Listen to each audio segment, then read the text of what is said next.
All right, so good day, everyone, and welcome to IELTS teacher training. In today's training, the main focus here is IELTS speaking part two, fluency and coherence part two.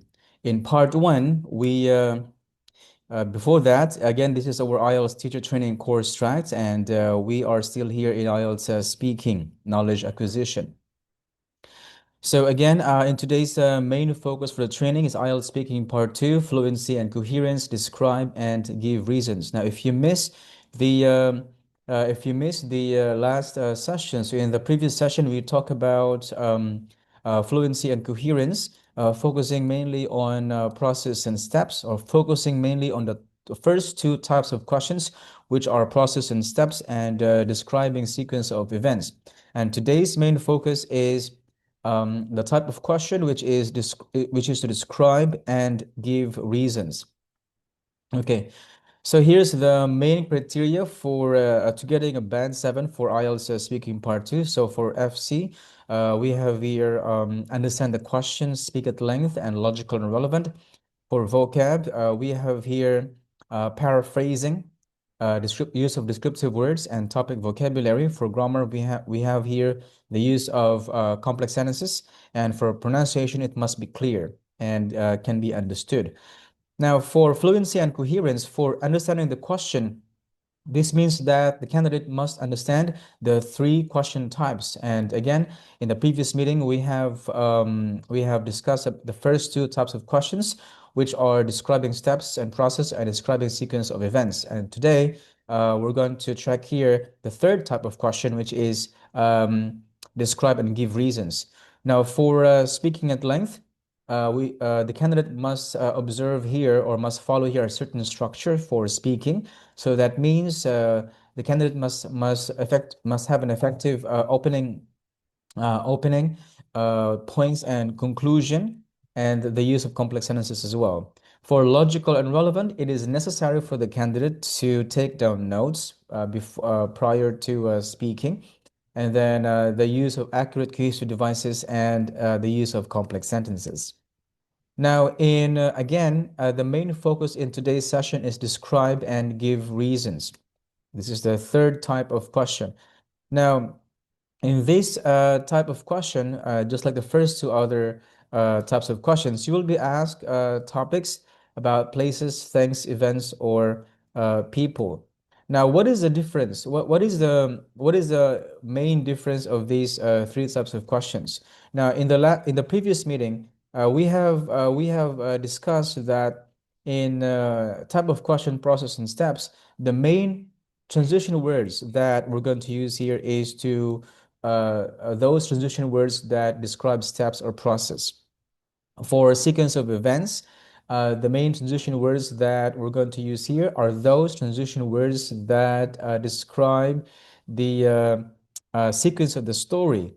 And for describe and give reasons, the main the main vocab that we're going to use here are descriptive words. So that means the use of adjectives and adverbs. All right. Now here's the example question for a third type of question, which is describe and give reasons. So here, for example, describe something you would like to do in the future that would be good for your health. So you should say what you would like to do, what it involves, when you would like it to do it, and explain why it would be good for your health. Now, as mentioned in our previous session, it is necessary to take down notes in order to um, have a cohesion of our ideas. Okay. Now for the structure, so we have this is the model nodes here. And for the structure, so we have here the opening points and conclusion. So again, for opening here, we can use generalization, or we can use past or present situation. Then for the points we can this means that we have two um, describe what's being asked in the cue card. So we have here, for example, what you would like to do, what it involves, when you would like to do it, and explain why it would be good for your health. And finally, you have to end your talk. Now, in ending your talk, just like writing task two, you can use generalization, you can use prediction or suggestion. Now, for this essay structure, you can review our previous session for IELTS speaking part two structure. Okay. Now, let's listen to a model answer here and let's see how the candidate observe here the structure of speaking part two. Okay. Let us listen. Well, I'm quite fit because I do a range of sports like running and tennis, but I've always dreamed of taking part in a triathlon. I really like the idea of that. A triathlon's a multi-sport event, but rather a hard one. It basically consists of swimming, cycling, and running events, but you have to do them one after the other. You know, there are no breaks, so it would be quite a challenge. You can do various distances for each sport. There's an Olympic distance, which I wish I could do, but it would be too much for me.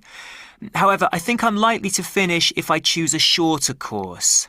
There's one that's, I think it involves a 750-metre swim, followed by 20 kilometres on the bike, and then a 5-kilometre run.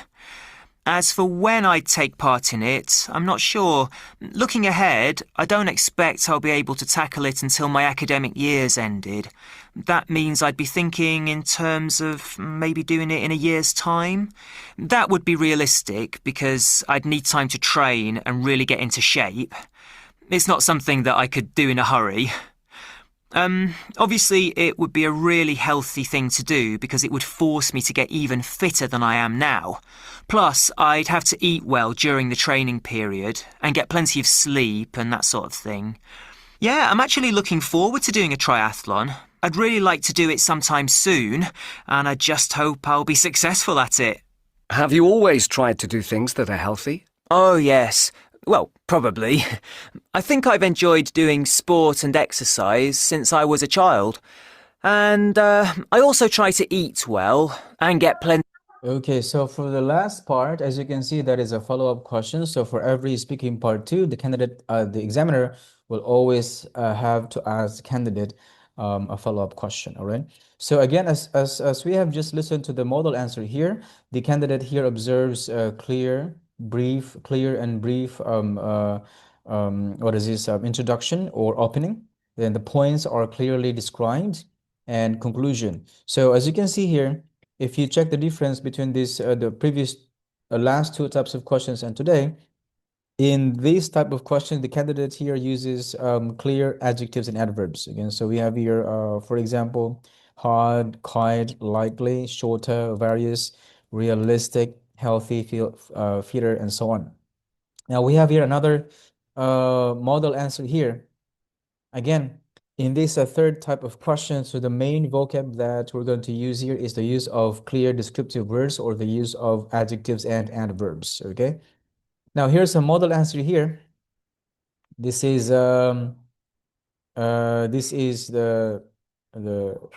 describing somewhere where you like to shop for food. So you should say where this place is, what this place is like, what you buy there, and explain why you like buying food at this place.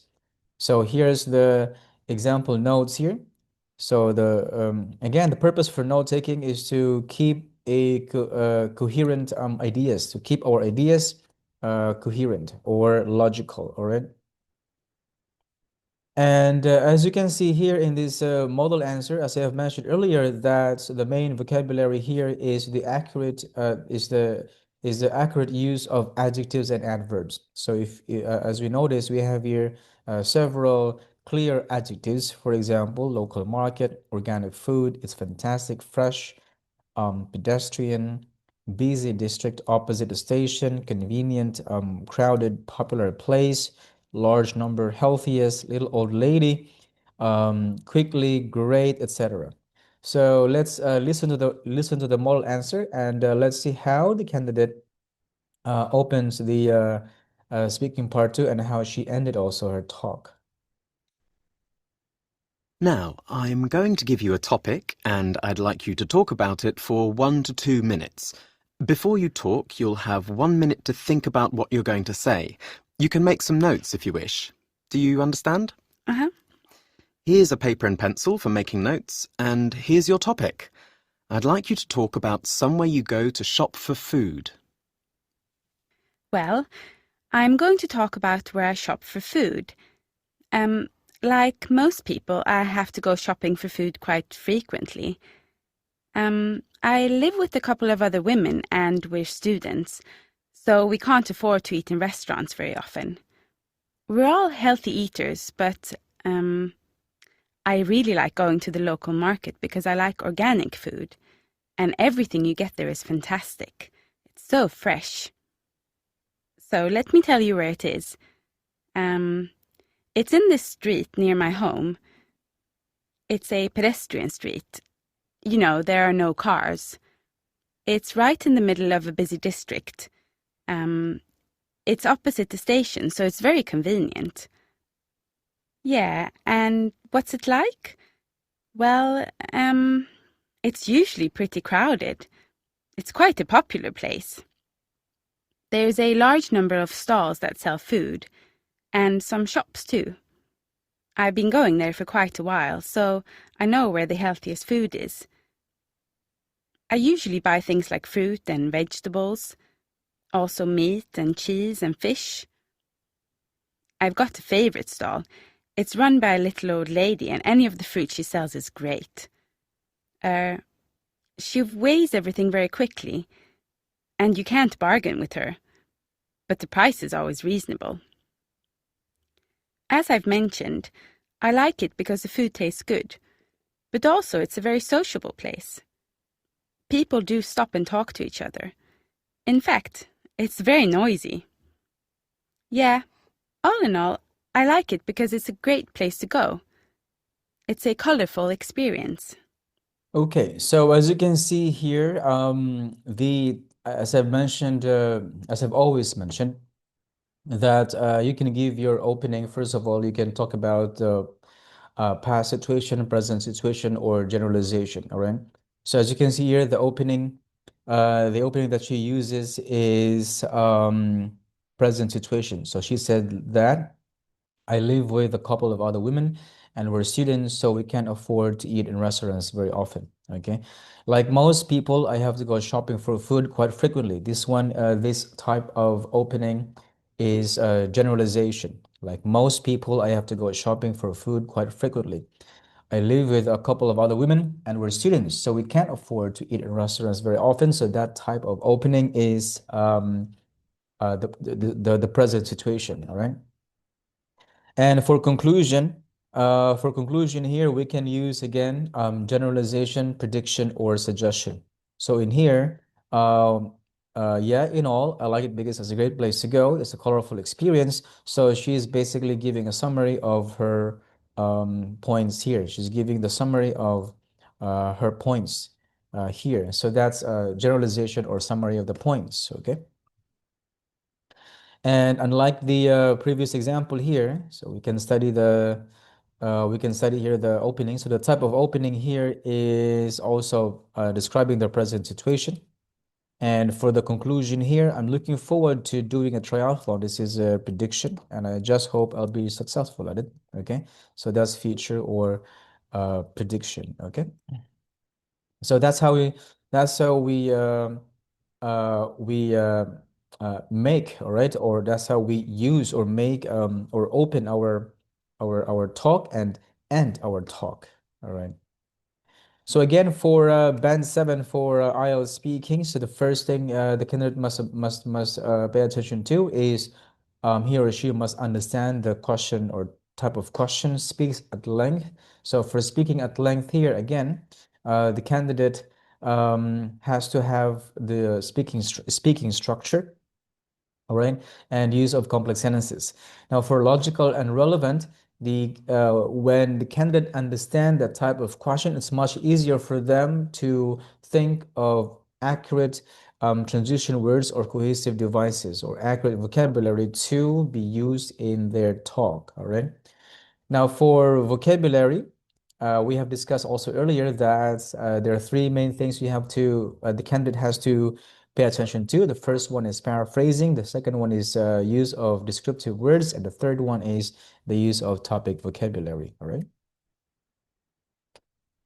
So so these are the again, I'd like you to review the last session. So for understanding the type of question, so we have to check here or understand the three questions types for speaking at length, the speaking structure and the use of complex sentences, and for logic, for making our speech or talk logical and relevant.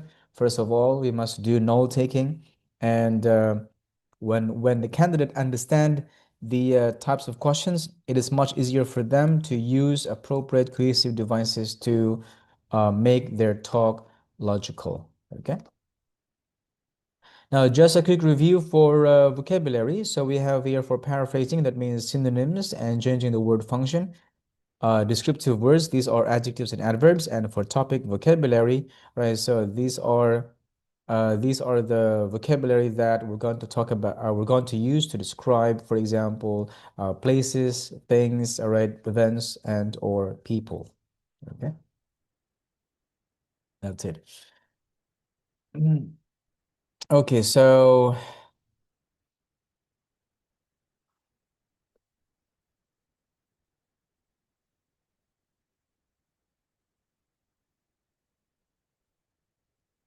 here let us check here the actual speaking test. Okay, so let's watch this short video clip right here. Now, I'm going to give you a topic and I'd like you to talk about it for 1 to 2 minutes. Before you talk, you'll have 1 minute to think about what you're going to say. You can make notes if you wish. Do you understand? Yes. Here's some paper and a pencil for making notes. And here's your topic. And I'd like you to describe a special gift or present you gave to someone.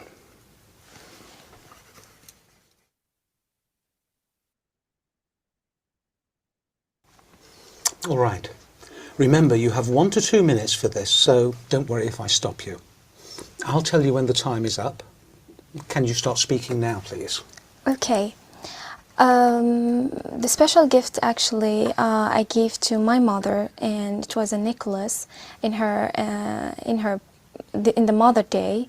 And actually I've been to different shops to search for what am I going to give my mother, because you know, giving her anything is just, you feel it, it's very simple.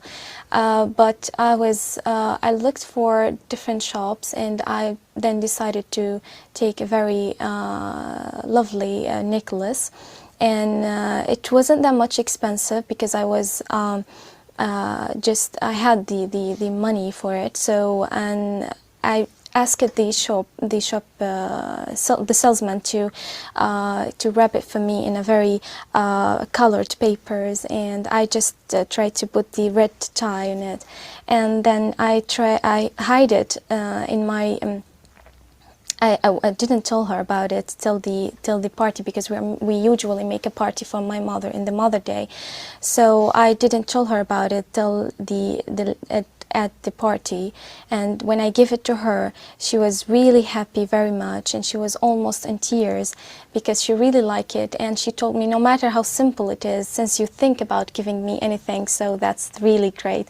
So I was really happy for really giving her this present, and she's wearing it every time when she goes out, or and she always tell her friends about it. Look what my daughter brought to me in the Mother Day. So I really was proud and happy that she really liked it. And so every time I see it, she really she's really proud of it. And do you enjoy giving gifts? Yes, I really enjoy. I like even to take gifts, but I like, yeah, I enjoy giving gifts to my friends or to the members of my family, because it shows that you are thinking of them and you really care for them. Thank you. Can I have the booklet and the paper and pencil back, please? Yes. Okay, so that is the actual IELTS speaking test. Okay, so you will have 1 minute to prepare your take down notes, and you have 1 to 2 minutes to talk about the topic that I asked you to talk about. Okay, so yes, this was her model answer. The type of question that that's being asked of her is describe and give reason. Okay. And in this model answer, there is no introduction, but there is a conclude points and conclusion. Okay. So that's all for our session today. IELTS speaking part 2, fluency and coherence part 2, and the main focus is the type of question, which is describe and give reasons. Okay. Okay, so that's all for today's session. Thank you, and have a great day.